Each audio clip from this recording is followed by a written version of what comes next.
Hoppa. Biraz şey... Emre buradan çek. Gel oraya gitme Emre. Emre şuraya geç. Şuraya geç. Anam! Pezemek. Hadi Murat taşları atıyor şimdi yazınca çıkartmaya çalışıyor.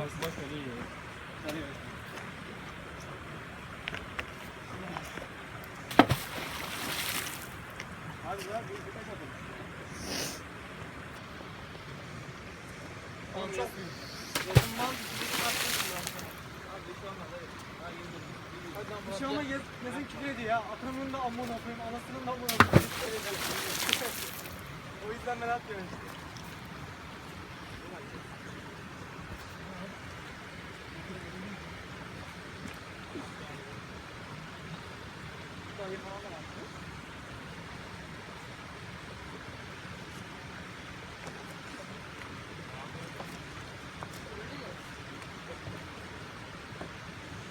Parça gelin ha.